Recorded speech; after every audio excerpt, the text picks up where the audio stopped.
Lanjutan video tadi, berikut ini alasan Abdullah bin Zubair menolak ke Syam setelah dibaiat sebagai khalifah.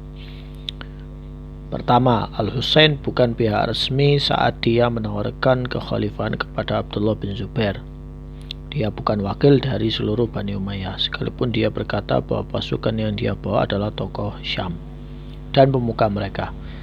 Bagaimana Abdullah bin Zubair bisa percaya kepada panglima pasukan yang belum lama memeranginya dan ingin membunuhnya? Kemudian ada pertentangan dalam kata-kata Al-Husain setelah itu saat dia berkata, "Bagaimana bila kamu sendiri tidak datang? Lalu di Syam aku melihat orang-orang dari keluarga itu dalam jumlah besar dan mereka menuntut menjadi khalifah dan orang-orang menerima mereka."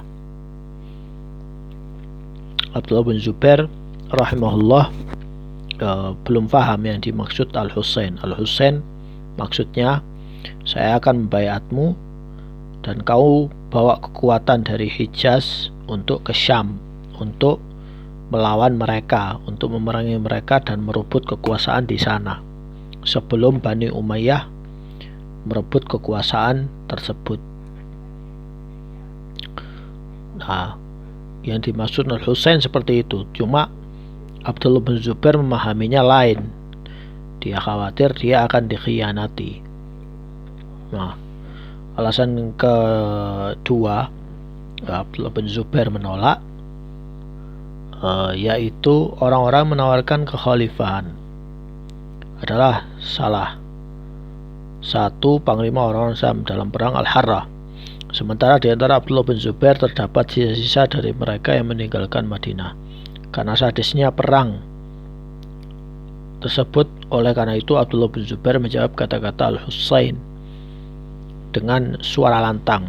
Beliau ingin kata-katanya didengar oleh orang-orang yang guna menepis keraguan dari jiwa mereka, menangkap mereka bahwa sikapnya terhadap Husain tidak berubah. Maka Abdullah bin Zubair berkata, "Demi Allah, aku tidak akan membunuh 10 orang dari kalian dengan 1 orang dari mereka." Nah, alasan ketiga, Abdullah bin Zubair tidak memiliki pendukung sampai saat ini di negara Syam yang bisa diandalkan oleh mereka berkenan mendukungnya sebagaimana beliau dapatkan di Hijaz. Orang-orang Syam sudah memberikan loyalitas dan kesetiaan mereka kepada Bani Umayyah. Tidak adanya pasukan perang yang terlatih dan tertata di sekitar Abdullah bin Zubair seperti pasukan Syam. Kita bisa katakan bahwa orang-orang yang datang membela Abdullah bin Zubair dan membela Mekah, mereka hanyalah prajurit dadakan yang berkumpul saat ada kesulitan dan bubar saat kesulitannya lenyap. Adakah kesulitan lebih besar dari serangan terhadap Mekah? Saya yakin seandainya Abdullah bin Zubair memiliki pasukan yang terlatih dan dipersenjatai di mana pasukan ini kuasa mendukung Abdullah bin Zubair. Saya Abdullah bin Zubair dan berangkat ke Syam bersama Al-Husain untuk mencetak keberhasilan. Jadi Abdullah bin Zubair di sini beliau apakah bersalah atau tidak? Ya, silakan kalian nilai sendiri. Tapi bagi saya sendiri, ya, setelah saya baca riwayat-riwayat ini tadi, saya berkata bahwa Abdullah bin Zubair rahimahullah bersalah. Kenapa? Karena beliau mendirikan kekhilafahan secara langsung, pemerintahannya di Mekah, sedangkan dia tidak punya pasukan yang cukup kuat untuk menguasai Syam. Dan ini sebuah kesalahan besar. Kenapa? Karena kekhalifahan itu yang pertama adalah kekuatan. Harus ada kekuatan. Kemudian yang kedua, mengembalikan wilayah yang direbut oleh pemberontak.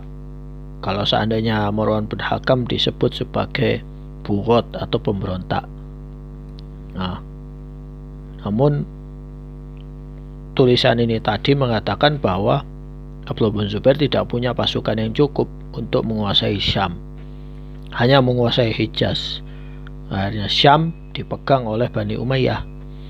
Juga yang ketiga, Abdullah bin Zubair tidak punya ongkos besar dalam mendirikan kekhalifahan. Jadi untuk mendirikan sebuah daulah atau negara berdaulat itu harus punya uang. Jika tidak punya uang, tidak ada negara, karena kamu harus memberi gaji prajuritmu, harus memberi gaji gubernurmu, harus memberi gaji. Nah, dari 3 kesalahan inilah yang mengakibatkan Daulah Zubairiyah, Daulah Abdullah bin Zubair runtuh, karena 3 kekuatan ini tadi dia kurang fokus di situ. Jadi tawaran Al-Husain ini ke Abdullah bin Zubair salah apa tidak? Tidak salah, itu benar. Dan apakah Al-Husain akan mengkhianatinya? Ya Allah alam, saya tidak tahu. Tapi Abdullah bin Zubair masuk akal jika dia menolak. Kenapa? Jika benar bahwa dia tidak punya kekuatan yang cukup untuk menguasai Syam, karena dia tidak punya prajurit militer resmi tertib seperti masa Yazid dan masa Muawiyah bin Abi Sufyan dan masa-masa khalifah sebelumnya. Jadi seperti itu.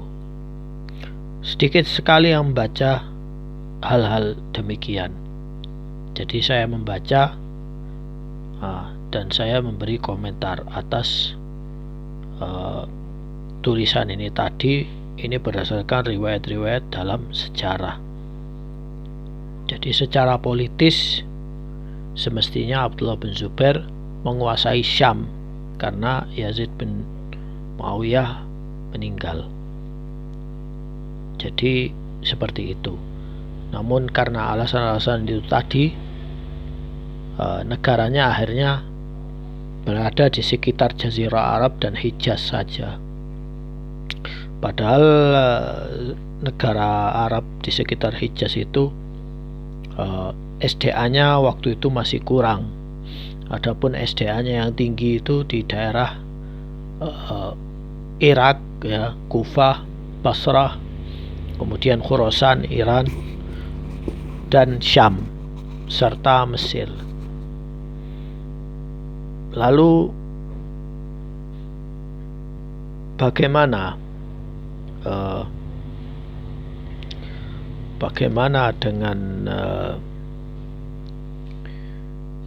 cerita Muawiyah bin Abi Sufyan? Insyaallah akan saya bahas di video berikutnya, lanjutan dari episode kedua. Sekian, wassalamualaikum warahmatullahi wabarakatuh.